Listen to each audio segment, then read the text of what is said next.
welcome to my channel. My name is Mina. You might notice that I have a new light and new microphone, which should mean that you can see and hear me better. Whether that's a good thing is up to you. Today I want to talk about a comic series called The League of Extraordinary Gentlemen, which came out between 1999 and 2007. It was written by Alan Moore of Watchmen, V for Vendetta fame, and illustrated by Kevin O'Neill. I talked a few weeks back about Dracula by Bram Stoker and how the women in that novel were portrayed as being sort of mentally ill, at least as it was understood as mental illness was understood in the Victorian era by means of vampirism. So vampirism was a sort of metaphor for mental illness in my analysis. Also present in Dracula is the idea of sexuality, and sexuality being dangerous, especially feminine sexuality or non-conforming heterosexuality. But all of those themes were very implicit in the original novel, in Bram Stoker's Dracula. In The League of Extraordinary Gentlemen, they go full force with this. They make the connection between sexuality and a vampire feeding, specifically non-consensual sexuality seems to be the implication, and a vampire feeding, much more explicit than in the original novel.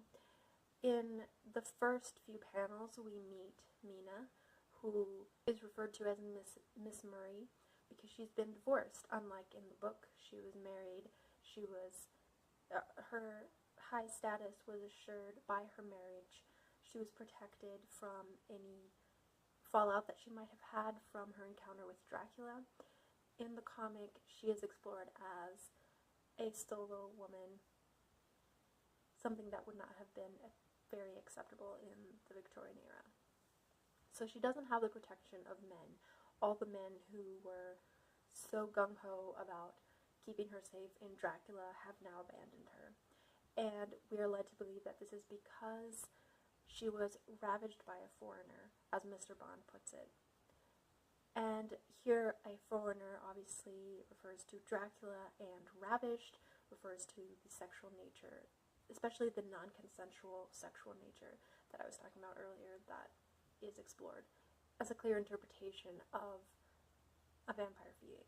Mina in the original novel is a hard-working, middle-class Victorian woman. She is a symbol of the British Empire.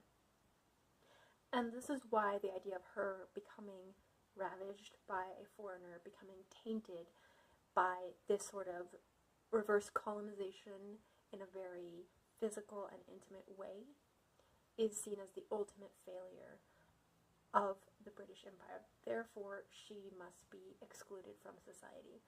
What do I mean about reverse colonization? The British Empire at this point had been expanding for centuries. It was a saying that the sun never set on the British Empire, basically meaning that at any point of the 24-hour rotation of the Earth, there would be some territory of the British Empire that was in sunlight, because their territories were so vast and so spread around the globe. So obviously, the British Empire prided itself in conquering other people, not in being conquered. So the idea of a foreigner coming in and taking what belonged to them was scary, really scary. And specifically, the association between sexual conquest, especially of a non-consensual nature, with colonization is very clear in a lot of different texts. A lot of different examples of this exist. Dracula is one of them. So the League of Extraordinary Gentlemen makes this even more explicit. The British Empire in the Victorian era was led by Queen Victoria. Queen Victoria portrayed herself in photographs and paintings and that sort of thing as a hardworking mother and wife, more of a middle-class woman ideal than a noblewoman ideal, as previous queens had portrayed themselves, because the middle class was seen as the epitome of British society at this point in time, during the Industrial Revolution, when capitalism was becoming more and more important. The middle class was more and more valued. So Victoria put on this image of being a hardworking middle-class woman. So Mina, as a middle-class woman, was even more a symbol of the Victorian British Empire. That's why she needed to be protected at all costs, and when that protection failed, she needed to be ostracized so that the purity and sovereignty of the British Empire could be preserved.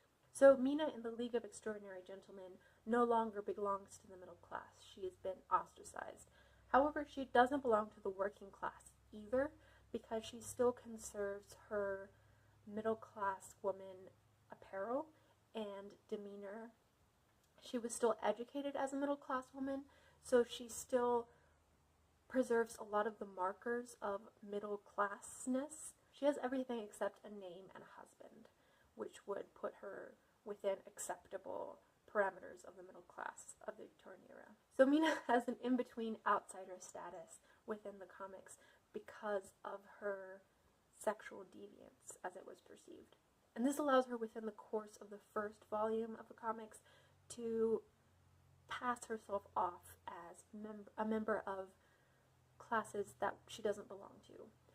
She passes herself off as a lower class woman, as specifically as a prostitute. In order to do this, she dresses herself in a very revealing fashion, making herself available. Her lack of male accompaniment and the availability of her body are seen as class markers.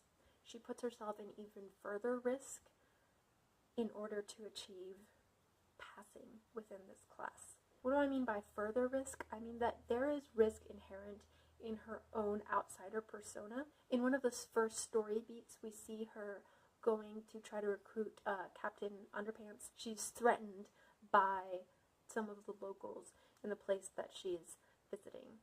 She is at risk being herself because she doesn't have men to protect her. She doesn't have a status. But in this case, Quartermain saves her. When she chooses to take on the persona of a prostitute, she is purposefully making herself available and vulnerable. And this vulnerability is a class marker of the lower class, strongly tied to sexuality.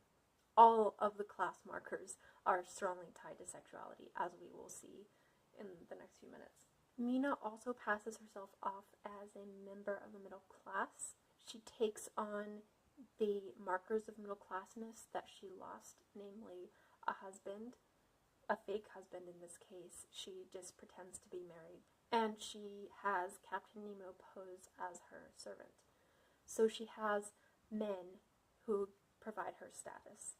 And she also has a greater sexual safety, physical safety in this persona. But her sexuality is a big part of her class embodiment in this case. Since she pretends to be married, she's supposed to sleep in the same room as her husband, clearly indicating that her sexuality is still a big part of consideration of her class, even though it's safer and more private. But of course, she doesn't let anyone sleep in her bed because she's still at heart a proper middle-class Victorian woman. So if you read The League of Extraordinary Gentlemen after having read Dracula, you'll see that this Mina Murray has a lot more agency than the character in the original novel. And part of the reason why she might have more agency is specifically that she's not constricted by class expectations and class boundaries.